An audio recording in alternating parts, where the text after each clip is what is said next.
What's up everyone and welcome back to the channel. We are broadcasting today from my hotel room in Prague because I am on a day off from shooting a commercial here. And last night after the day of shooting, this shows up on my chin, so let's hope that sorts itself out. Guys, straight off the bat, can you please hit the subscribe button for more pop punk, punk rock, metalcore, music, content in general. And today we're gonna be talking about Machine Gun Kelly, Yungblud, Travis Barker, the little sort of trio they've got going on. A lot of comments I've seen on other people's channels such as ARTV and Finn McKenty's channel. A lot of the discussion along the videos, people are saying pop punk is back, punk rock isn't dead, etc. Guys, it never went anywhere. I've seen people asking to make a video on this topic, and I thought I would do the honors because it's obviously something that I am so passionate about. Almost as if Machine Gun Kelly, Yungblud, etc. are trying to bring pop punk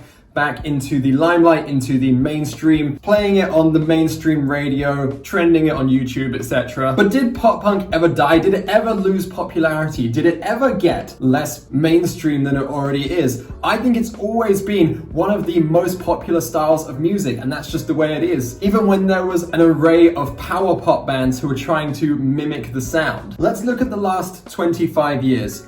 In the mid-90s, you had the sort of, quote, skate punk scene. You had Millencolin, a bit of the later Goldfinger work. The Vandals, Descendants. 2000 to 2004, you had the real mainstream boom. Blink-182, Good Charlotte, Simple Plan, MXPX, Yellowcard, a little bit of Sum 41. 2005 to 2010, you had the emo pop punk phase. Paramore, Fall Out Boy. And there were a bunch of power pop bands mimicking the sound as well. Son of Dork, McFly. You also had that weird sort of electronic pop punk, Forever the Sickest Kids, and that Boys Like Girls bands. That's the kind of pop punk that I've never, ever gotten into in my life. For some reason, just doesn't do it for me, but I do love listening to Forever the Sickest Kids album sometimes when I'm out running just for a bit of a laugh. It is so good. The production is really good. 2010 to 2013, you had the easycore pop punk era. A Day to Remember were really popping off, obviously.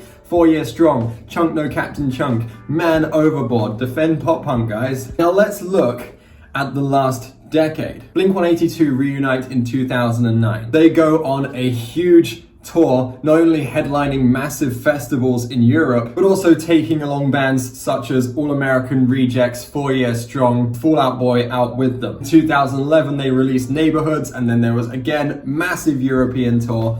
All American Rejects, 4 Year Strong, Twin Atlantic, I think. This is just going off the top of my head. Literally this entire video, I do not have notes anywhere. This is all going off the top of my head, guys. Subscribe for that, subscribe for that. 2016, Blink-182 release an album which goes to #1 on Billboard. And you know they do this without even having the original member Tom as their singer. How often does this happen that a band releases an album and then has that much of a successful tour afterwards, but also the album is that successful? So many bands have replaced their singers. Stone Temple Pilots, 3 Days Grace, basically every metalcore band ever has replaced their singer. And the fact that they did this with Matt Skiba, who was an amazing option. But if you want to go check out my video about who they could have replaced Tom with, which might have been an even better fit, you can see that down in the description. But let's stop using them as an example. Simple Plan, 2011, released an incredible album which also charts very well.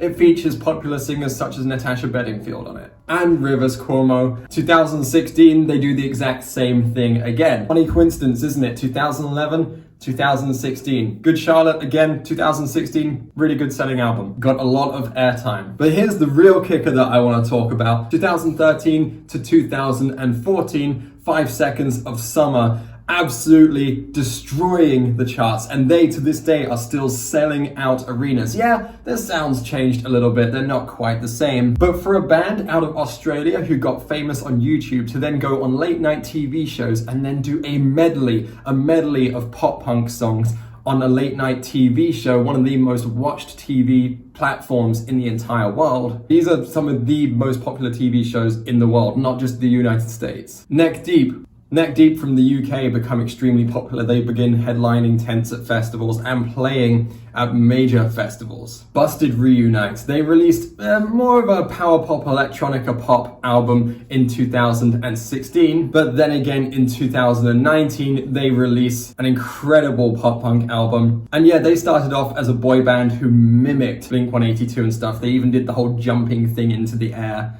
that Mark Hoppus does. They've proven to be very successful musicians and songwriters, and they are, for lack of a better word, a pop punk band. They are not a pop band, they are not a boy band, they are not a power pop band, they are a poppy punk rock band. Headlining festivals, selling out arenas. Over the last 8 years since McBusted formed and then inevitably Busted got back together, they've done countless arena and amphitheater tours, both as McBusted and Busted. And they still draw crowds, people still go nuts singing along.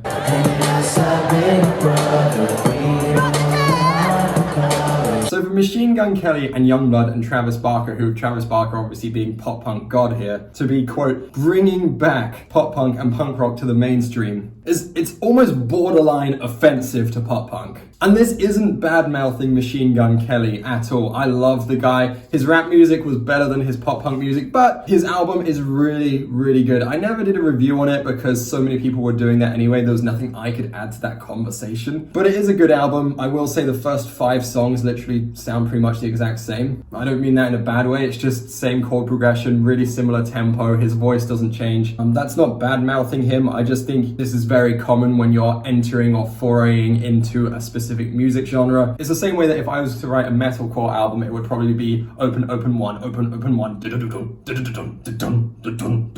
Come on. That's the formula, right? That's the formula, but could it be more creative? And I think, like I said, nothing against him or Yungblud or obviously Travis Barker. Yeah, sure, Downfall's High was absolutely incredible, the video, right? And it went absolutely viral.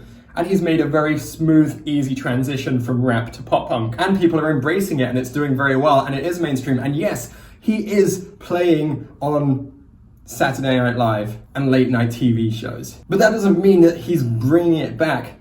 It never went away. It's always been that way. Blink-182, Simple Plan, Sum 41 a little bit, 5 Seconds of Summer. These are big bands which people who don't necessarily even like pop punk in general still like. For example, my fiance, she loves Simple Plan and she loves The Offspring even though they're more punk rock. But she doesn't like pop punk that much in general. But these are huge bands who have always charted, who have always done well, who have always been mainstream, who have always played high up on festivals. Their music's always been trending and it's always been good. Guys, I hope you enjoyed my 2 cents on this subject, and I hope for those people who are asking about this subject that you got what you were asking for. One more time, let's hit that subscribe button. Thank you so much, guys. I will see you in the next video.